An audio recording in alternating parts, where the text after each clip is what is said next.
Pan അടുപ്പിൽ വെച്ച് അതിനകത്തേക്ക് 2.25 കപ്പ് വെള്ളം ചേർത്ത് കൊടുക്കുക.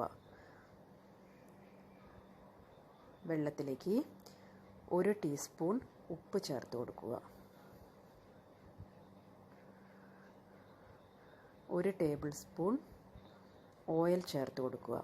ഓയിൽ നിങ്ങൾക്ക് ഏത് ഓയിൽ വേണമെങ്കിലും യൂസ് ചെയ്യാവുന്നതാണ്. ഇത് നന്നായി തിളയ്ക്കണം. ഈ വെള്ളം നന്നായി തിളച്ചതിന് ശേഷം നമുക്ക് അരിപ്പൊടി കുഴച്ചെടുക്കേണ്ടതാണ്. ഈ സമയം കൊണ്ട് നമുക്ക് അരിപ്പൊടി എടുത്ത് വെക്കാം. ഒരു ബൗളിലേക്ക് 2 കപ്പ് അരിപ്പൊടിയാണ് എടുക്കുന്നത്. ഇത് നന്നായി വറുത്ത അരിപ്പൊടി വേണം നിങ്ങൾ യൂസ് ചെയ്യാൻ, അല്ലെങ്കിൽ സോഫ്റ്റായ കൊഴുക്കട്ട നിങ്ങൾക്ക് ഉണ്ടാക്കിയെടുക്കാൻ പറ്റില്ല. നല്ല വറുത്ത 2 കപ്പ് അരിപ്പൊടി ഞാൻ ഇതിനകത്തേക്ക് ചേർത്തിട്ടുണ്ട്. ഇപ്പോൾ നമ്മൾ തിളയ്ക്കാൻ വെച്ചിരിക്കുന്ന വെള്ളം നന്നായി തിളച്ചു വന്നിട്ടുണ്ട്. ഇത് നമുക്ക് അരിപ്പൊടിക്കകത്തേക്ക് ചേർത്ത് കൊടുക്കാവുന്നതാണ്. വെള്ളം ഞാൻ ഇപ്പോൾ അരിപ്പൊടിയിലേക്ക് ചേർത്ത് കൊടുക്കുകയാണ്. വെള്ളം ചേർത്തതിന് ശേഷം 1 സ്പൂൺ ഉപയോഗിച്ച് നന്നായി മിക്സ് ചെയ്തെടുക്കുക. 2 കപ്പ് അരിപ്പൊടിക്ക് 2.25 കപ്പ് വെള്ളമാണ് ഞാൻ തിളപ്പിക്കാൻ വെച്ചത്. ഈ വെള്ളം ഇതിന് കൃത്യമായിരിക്കും. പിന്നെ ചില അരിപ്പൊടിയുടെ വ്യത്യാസത്തിനനുസരിച്ച് ചിലപ്പോൾ കുറച്ച് വെള്ളം കൂടി ആഡ് ചെയ്ത് കൊടുക്കേണ്ടി വരും. ഇത് നന്നായി സ്പൂൺ ഉപയോഗിച്ച് മിക്സ് ചെയ്തിട്ട് നമുക്ക് ഇത് തണുക്കാൻ വേണ്ടി കുറച്ച് നേരം മാറ്റി വെക്കാം. കാരണം തണുത്തതിന് ശേഷം വേണം നമുക്ക് നന്നായി കൈകൊണ്ട് കുഴച്ചെടുക്കാൻ. ഇനി ഒരു പാൻ അടുപ്പിനകത്ത് വെച്ച് അതിനകത്തേക്ക് 4 ടേബിൾ സ്പൂൺ വെള്ളം ചേർത്ത് കൊടുക്കുക. ശർക്കര ഉരുക്കുന്നതിന് വേണ്ടിയിട്ടാണ് ഈ വെള്ളം. ഇതിനകത്തേക്ക് 1.25 ക്യൂബ് ശർക്കരയാണ് ഞാൻ ചേർത്ത് കൊടുത്തിരിക്കുന്നത്. ശർക്കര ഒന്ന് പൊടിച്ചതിന് ശേഷം ആണ് ഞാൻ ഇതിനകത്തേക്ക് ചേർത്ത് കൊടുക്കുന്നത്. ഇനി ശർക്കര നന്നായി മെൽറ്റായി വരണം. ഈ സമയത്ത് നമുക്ക് ശർക്കര മെൽറ്റായതിന് ശേഷം ഞാനൊരു വേറൊരു പാത്രത്തിനകത്തേക്ക് ഇത് സ്ട്രെയിൻ ചെയ്ത് ഒഴിച്ചു കൊടുത്തിരിക്കുകയാണ്.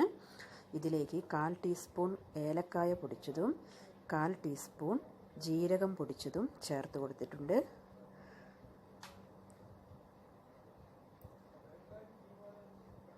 ശർക്കര നന്നായി ഒന്നുകൂടി തിളച്ചതിന് ശേഷം ഇതിനകത്തേക്ക് 1/2 ടീസ്പൂൺ നെയ്യ് കൂടെ ചേർത്ത് എല്ലാം കൂടി ഒന്ന് നന്നായി മിക്സ് ചെയ്തെടുക്കുക. ശർക്കര ഒന്ന് കുറുകിയതിന് ശേഷം ഇതിനകത്തേക്ക് 1 കപ്പ് തേങ്ങ ചിരകിയത് ചേർത്ത് കൊടുത്തിട്ടുണ്ട്. ഇത് നന്നായി ഒന്ന് മിക്സ് ചെയ്യുക.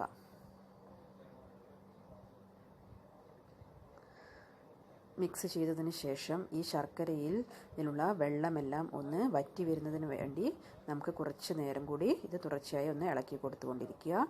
തേങ്ങ ഒന്ന് ഡ്രൈ ആയി പോകാൻ പാടില്ല. അതിന് മുന്നേ തന്നെ ഇത് അടുപ്പിൽ നിന്ന് ഇറക്കേണ്ടതാണ്. അപ്പോൾ ശർക്കര ഉരുക്കുന്ന സമയത്ത് കുറച്ച് വെള്ളം മാത്രം ചേർത്താൽ പെട്ടെന്ന് തന്നെ ഈ വെള്ളമെല്ലാം വറ്റി നമുക്ക് പെട്ടെന്ന് അടുപ്പിൽ നിന്ന് ഇറക്കാവുന്നതാണ്. ഇപ്പോൾ വെള്ളമെല്ലാം ആവശ്യത്തിന് വറ്റി വന്നിട്ടുണ്ട്. ഇത് ഞാൻ അടുപ്പിൽ നിന്ന് ഇറക്കി തണിയാൻ വേണ്ടി മാറ്റി വെക്കുകയാണ്. ഈ സമയത്ത് ഡോ എല്ലാം നന്നായി തണിഞ്ഞു വന്നിട്ടുണ്ട്. ഇതൊന്ന് കൈകൊണ്ട് ഞാൻ നന്നായി സ്മൂത്തായി കുഴച്ച് വച്ചിട്ടുണ്ട്. ഇതിൽ നിന്നും ഓരോ ചെറിയ ഉരുളകളായി എടുത്ത് നമുക്ക് ആവശ്യമുള്ള വലുപ്പത്തിനനുസരിച്ച് ഉരുളകൾ എടുക്കുക. അതിനുശേഷം കൈവെള്ളയിൽ വെച്ച് ഒന്ന് നന്നായി കുഴിച്ച് പരത്തിയെടുക്കുക. എല്ലാ ഭാഗവും തിന്നായി വരുന്ന വിധത്തിൽ വേണം പരത്തിയെടുക്കാൻ. ഒരു ഭാഗത്ത് കട്ടി കൂടുതലും ഒരു ഭാഗത്ത് കട്ടി കുറഞ്ഞു ആവാൻ പാടില്ല. ഇതിലേക്ക് നമ്മൾ തയ്യാറാക്കി വെച്ചിരിക്കുന്ന 2 ടീസ്പൂൺ ഫില്ലിങ്സ് നിറച്ചതിന് ശേഷം നന്നായി കവർ ചെയ്തെടുക്കുകയാണ്. കവർ ചെയ്യുമ്പോൾ പ്രത്യേകം ശ്രദ്ധിച്ച് തന്നെ കവർ ചെയ്യുക. കാരണം ശർക്കരയുടെ മിക്സ് പുറത്തേക്ക് കാണുന്ന വിധത്തിൽ ഒരു ഭാഗവും ഉണ്ടാവാൻ പാടില്ല. അതുകൊണ്ട് ഒരേ ഷേപ്പിൽ നിങ്ങൾ ഉരുളകൾ പരത്തിയെടുക്കുകയാണെങ്കിൽ അവ കൃത്യമായി നമുക്ക് ഫോൾഡ് ചെയ്ത് എടുക്കാൻ പറ്റുന്നതാണ്.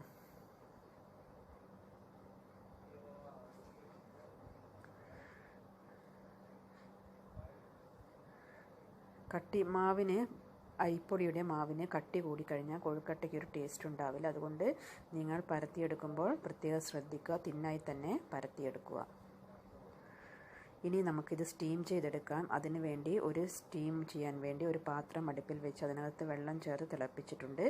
അതിലേക്ക് നമുക്ക് കൊഴുക്കട്ടയുടെ ഉണ്ടാക്കാനായി കുഴച്ച് വെച്ചിരിക്കുന്ന ഓരോ മാവിൻ്റെ ഉരുളകൾ ഇതിനകത്തേക്ക് ചേർത്ത് കൊടുക്കാം.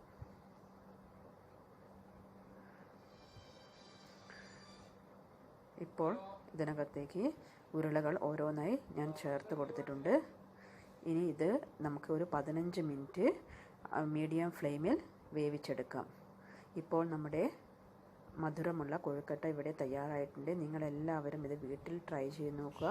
കുട്ടികൾക്കെല്ലാം ഈവനിങ്ങിൽ ഉണ്ടാക്കി കൊടുക്കാൻ പറ്റിയ നല്ലൊരു സ്നാക്കാണ്. എല്ലാവരും ട്രൈ ചെയ്യുക. Thank you for watching.